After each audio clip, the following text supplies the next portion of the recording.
Good morning, friends. It is Wednesday, December 10th. So in this vlog, I'm going to be doing a market recap of all of the markets that I've done this year. In case you haven't seen my last vlog, I posted my last market of the year, which is market number 32, which is insane. So I kind of want to go over like the pros, the cons, and then like my top 3 markets of this entire year. And then we'll go from there. I recommend watching my last vlog, which is of market number 31 and 32. I didn't really talk about 31, but definitely I did talk about 32 because it's the last one. Market number 31 did good. I just don't know why I didn't mention it. It's kind of silly. But yeah, I recommend watching it and let me know if you did watch it. That would be great. Before we get into market talk, I want to share a couple things that I've made this past month. So I made these fingerless gloves. I just felt like I wanted to just try it. I've never made like clothes before, and I'm not like going to make like full clothes quite yet. That's a whole other thing, but I wanted to start like small just because it's already winter here in Minnesota. So I made these and I'll try them on for you. So it looks like this, and then it has that wrist there, and I can just go like that, and it's super comfortable. So there's one of them.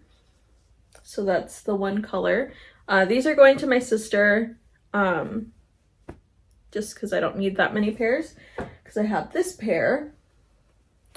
So this is another one. I have to weave these in. I literally just made these yesterday. This one is a bit longer. Looks like that.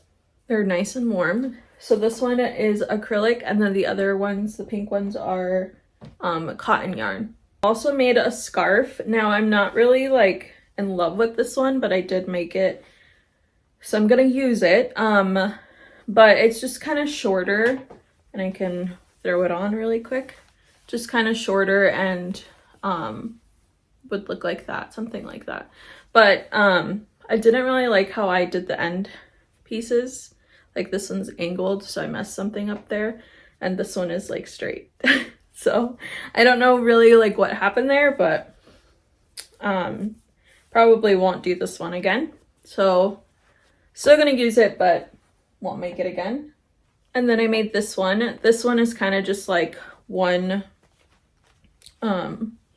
layer, so not an infinity scarf, not quite yet, but pretty close. So something like this. And then I did use this one already to shovel snow, so yeah, it works. I like it. It's really comfortable, and then you can also go like this. But yeah, so I'm proud of that.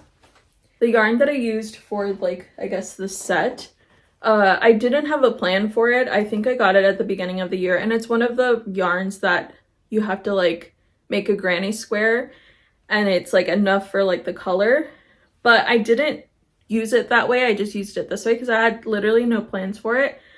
Plus I wanted to improve my skills, so I made these. This one I'm super proud of. It's also one of the yarns that you have to make like a granny square flower thing, but I did not use it for that. So this one is a long one, and I can like literally throw it back, and it's still long.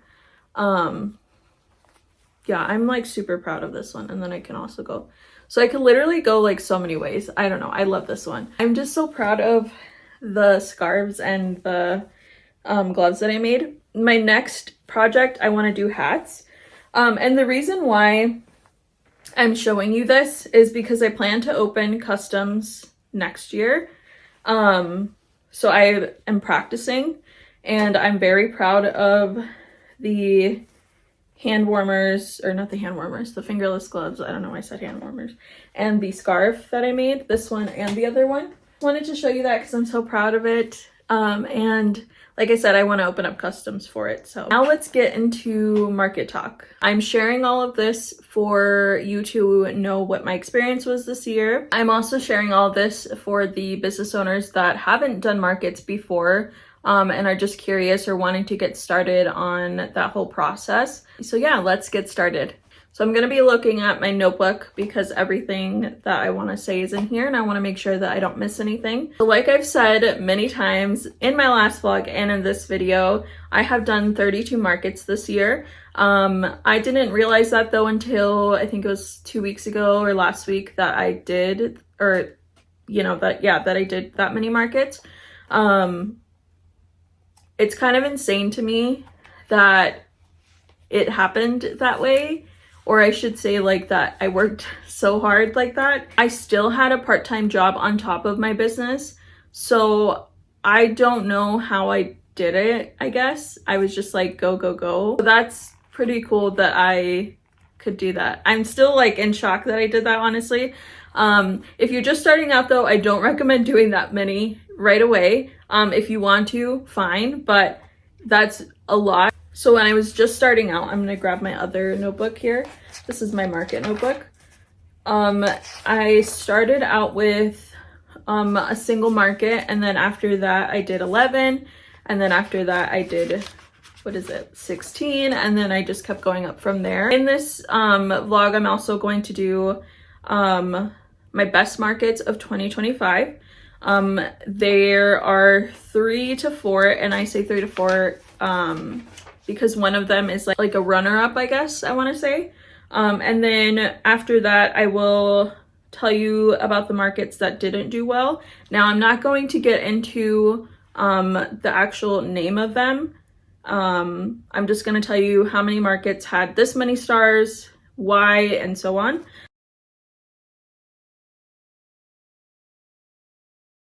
I'm also going to share what I look for in markets and then the mistakes I made with markets. So I'm also going to share at the end how many markets I've done total. So my top 3 markets of this year, best markets of this year. Number 1 goes to Pride in the Park. That one got 5 stars. Then my second best market was the Hispanic Heritage Festival, which was 5 stars as well. And the third one was Lower Town Market, which received 4.5 stars. My runner-up is the Farmers Market on First, which is the farmers market that I did almost every Saturday. But let's start off with Pride in the Park.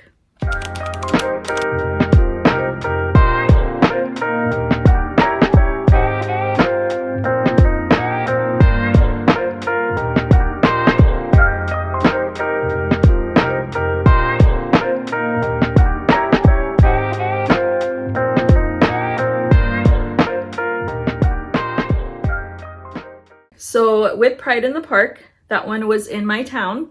The pros of this market overall was amazing. I've never had a market like this before. Like genuinely the most amazing market that I've ever done. It was very well organized. This market had the best environment. I had so much fun at this market. I wasn't able to do all of the activities because I had to run my booth, of course. But just like the environment, the vibes, I was just so happy to be there. I didn't care if I made sales, didn't make any sales. I didn't care about that. I was genuinely just so happy to be there. There was volunteers that helped out a lot. They were very attentive. It was a hot day, so they would come around and ask if we needed water or anything. So that was really nice. There was a lot of advertisement for this market on social media. And then I'm sure that the vendors shared as well. I shared a lot too. So that helped with the advertisement. And then the traffic was very, very good. It was super consistent. I think we got an order pretty much every hour, more obviously, but, and I have a video talking about this, market, but you can go and watch that one. I will put it somewhere here if I can. Now let's get into the Hispanic Heritage Festival in Bird Island.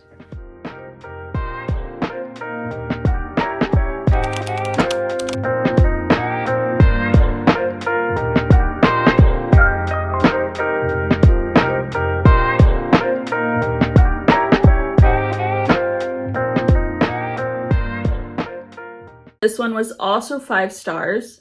So this festival overall was super fun.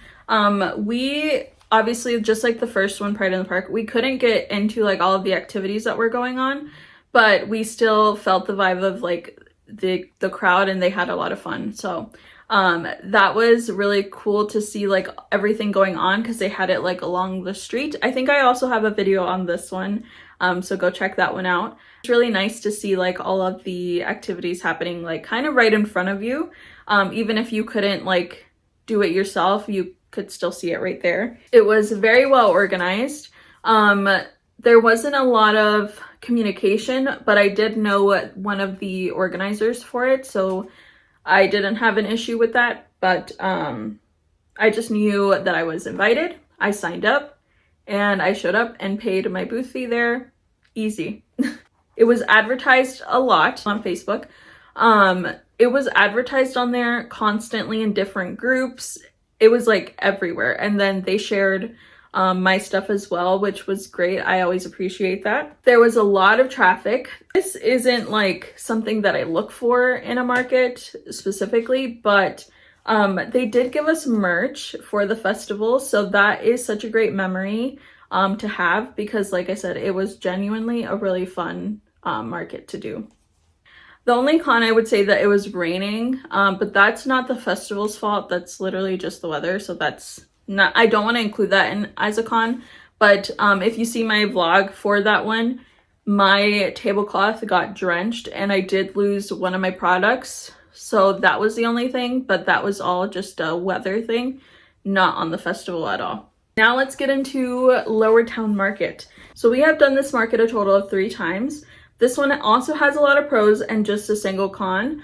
So let's get into the pros. This one got a 4.5 star rating. I should say that as well. So like I said, let's get into the pros. So the women that run this market do an amazing job at this market every year that we go. It is very organized. Someone kind of like stands in the front and they guide you to where you are. But before that, they send you a map to where you need to go or where you're going to be.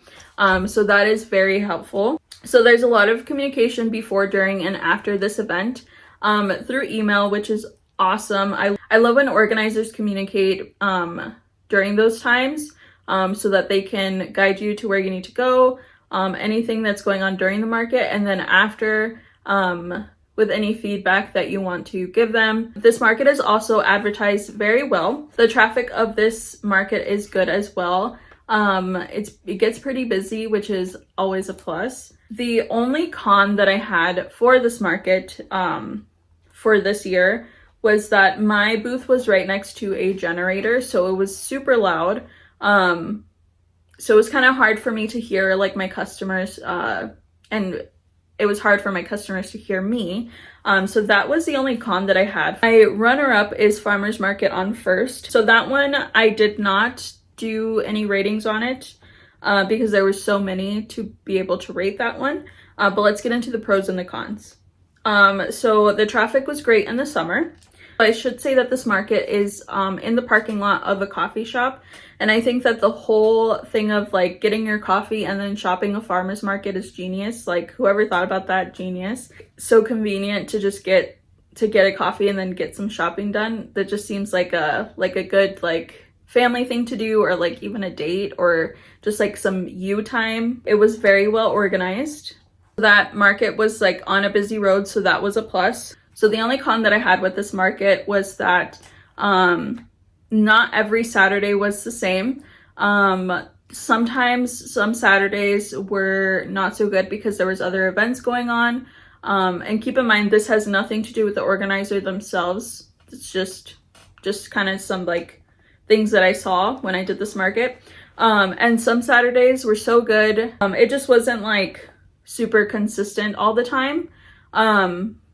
But it's definitely something that I recommend doing, is getting into a farmer's market if your things are handmade, so that you can get your products out there. Let's talk about what I look for in a market. So I started doing markets in 2021. In 2021 though, I'm going to tell you that I wasn't sure what to look for. There wasn't very many videos, at least from what I saw, or anything. I couldn't like find anything on markets at that time. So I didn't really know what to look for, but now that I'm kind of seasoned, I guess, because I have so many, like from 2021 to now, So now I know what to look for in a market, so I'm going to share that with you. I recommend looking for a reasonable booth fee. So with the things that I sell, I look for booth fees that are either free, so no fee, or they go up to $75. I try not to go over $75. And I'll talk about something that I made a mistake on this year, which I will share it with you so that you don't make the same mistake. But I try to at least do $25 to $75 in between there. Next, I look for organization. Look for if the event organizers are organized. They send emails, they send texts, they post on social media, things like that. Advertisement is another thing that I look for, that they're sharing the event, that they're sharing the vendors that are going to be there on social media and on the radio. Them having like big signs like in the town that the market is going to be in is also a plus. It's not like needed, but it's nice to have that so that people come to the market. Location is another one. I look for markets that are close by. I made the mistake of, and we'll get into my mistakes, I should probably stop there before I go too far. But I look for markets that are close by, and like in a busy area or busy street. Those are nice. Well, mistakes that I made with my markets this year is like far away markets, or location, I guess I should say. But I did markets that were pretty far away. I think my goal for that was to get people from outside of my town to know my brand and what I sell. That isn't always gonna work. Like a few of my market, or actually most of my markets that are far away did not do well. So, but this also, I should say, this is all like for me. It might be different for you. So you could definitely try it. Another thing that I made a mistake on this year, and this one is kind of crazy that I did this. So I did a market in Brainerd, and this is a very popular market. I paid way too much on the booth fee for this one. I think it was like $200. Yeah, I know. You're probably like, what the heck? $230 something to get in. So that was like, so at the time I thought that doing like a market that was that expensive to get into would be good.